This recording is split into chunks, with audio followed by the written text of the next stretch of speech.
Olá, meus amigos, irmãos. É com grande alegria que eu quero cumprimentar a cada um e desde já convidá-los a uma leitura e meditação na Palavra de Deus, a Bíblia Sagrada. Eu quero compartilhar aqui com vocês um trecho que se encontra no Evangelho de Lucas, capítulo 24, versículos 26 e 27, em que diz assim: Porventura não convinha que o Cristo padecesse essas coisas e entrasse na sua glória? E, começando por Moisés e por todos os profetas, explicava-lhes o que dele se achava em todas as Escrituras. Bem, então vamos aqui contextualizar primeiro. Trata-se de uma passagem que acontece pós-ressurreição do Senhor Jesus. Então Cristo morreu para nos salvar numa sexta-feira e domingo, bem cedinho, ele ressuscitou. Naquele domingo, 2 dos seus discípulos, sabendo, claro, da morte de Cristo, mas ainda não sabendo da ressurreição, eles andavam tristes e cabisbaixos, se deslocando de Jerusalém até o povoado de Emaús. E ali Jesus, então, assumindo uma aparência que não foi inicialmente reconhecível como sendo Jesus por aqueles 2 discípulos, aparece para eles e faz algumas perguntas, alguns questionamentos sobre o que estava acontecendo para eles estarem tão tristes assim e tão desesperançosos. Bem, eles respondem que Jesus, aquele que era a esperança de remissão de Israel, havia sido morto, havia sido crucificado e já era o 3º dia de que tudo isso aconteceu. Então, o Senhor Jesus, de maneira muito sábia, ele não se revela como sendo Jesus naquele momento. Como eu falei, ele assume uma aparência física diferente daquela que era a aparência habitual dele, tanto que esses 2 discípulos não o reconheceram. E o Senhor, então, começa a puxar alguns textos do Antigo Testamento que falavam a respeito de Cristo e que demonstravam, de maneira clara, que o Cristo, sim, haveria de padecer, haveria de morrer, e só depois, então, já vivo, glorioso, ressuscitado, entraria na sua glória. Então Cristo fez tudo isso para despertar neles, e em nós também, a fé. A fé de que tudo o que aconteceu com Cristo estava previsto, profetizado e, portanto, plenamente coerente com os planos de Deus para a nossa salvação. Então Jesus, naquela ocasião, antes de se manifestar como sendo Jesus para esses 2 discípulos, ele, começando por Moisés e por todos os profetas, explicava-lhes o que dele se achava em todas as Escrituras.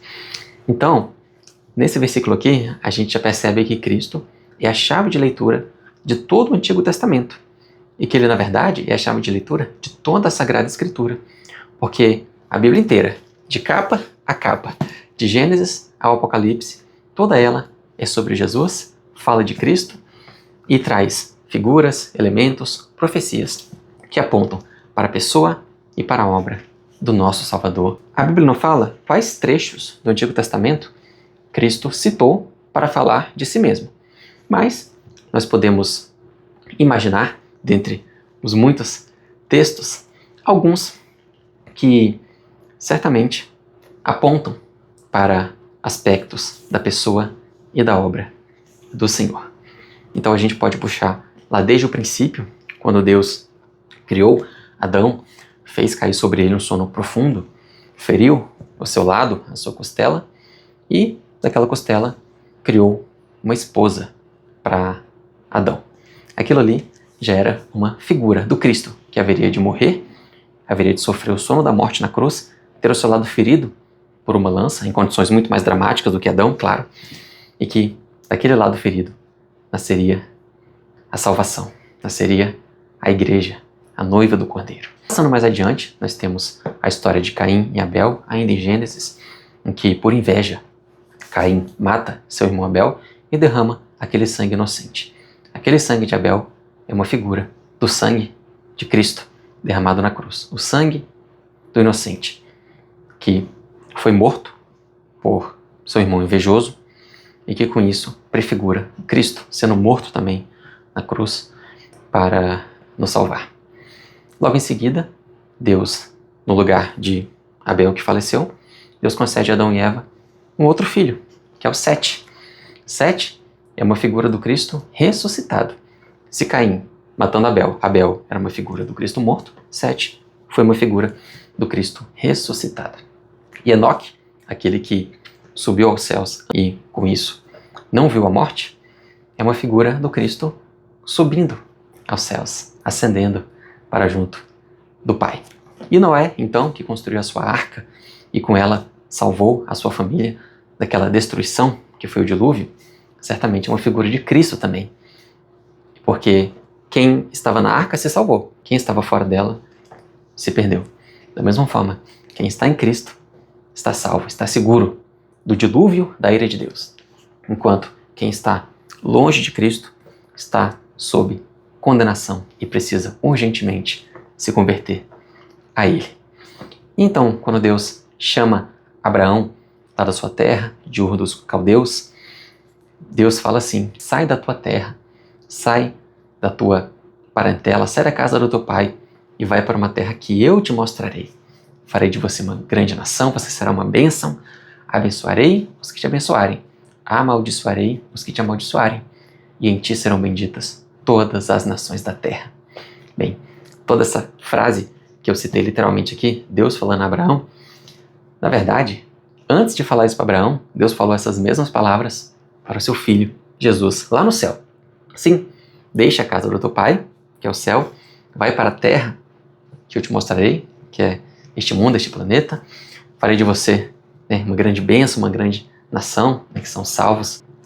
E em Cristo essa profecia se cumpre, porque nele são benditas todas as nações da terra, porque em todas as nações haverá pessoas se convertendo a Cristo e passando a ser parte do povo de Deus. Bem, nos falta tempo para citar aqui os muitos outros exemplos de tipos, figuras, profecias a respeito do Senhor Jesus no Antigo Testamento e que se cumpriram nele plenamente no Novo Testamento, mas fica aqui então alguns exemplos. Depois, se o Senhor assim permitir, nós podemos falar de outras profecias, de outras passagens bíblicas que eram verdadeiros tipos, verdadeiras setas apontando para a pessoa do Senhor. E para a gente concluir, aqui no mesmo capítulo 24, mais para frente um pouco, Cristo se revelando para eles como sendo o Cristo ressuscitado, diz assim, no versículo 44, são estas as palavras que vos disse, estando ainda convosco. Convinha que se cumprisse tudo o que de mim estava escrito na lei de Moisés, nos Salmos e nos profetas. E abriu-lhes o entendimento para compreenderem as Escrituras. Então aqui, Cristo fala da tripartição do Antigo Testamento. Ou seja, todo o Antigo Testamento, de Gênesis a Malaquias, pode ser dividido em 3 seções. A lei de Moisés, que é Gênesis, Êxodo, Levítico, etc. Os profetas, que começa lá de Josué e vai até o livro das Crônicas, depois também Esdras, Neemias. E os profetas, claro, E os Salmos, que é a literatura sapiencial bíblica, ou seja, destinada a transmitir sabedoria, como, por exemplo, Salmos, Provérbios, Cantares, Eclesiastes, enfim. Então, a tripartição do Antigo Testamento. 3 seções que formam um todo, E esse Antigo Testamento, tendo sido juntado com o Novo Testamento pela providência de Deus, todos esses livros foram compendiados no volume único, que é a Bíblia Sagrada. Toda ela fala de Cristo, de capa a capa, de Gênesis, Apocalipse, tudo aponta para a pessoa e para a obra de salvação do Senhor Jesus. A Ele seja então a glória, o louvor e a adoração, ontem, hoje e sempre.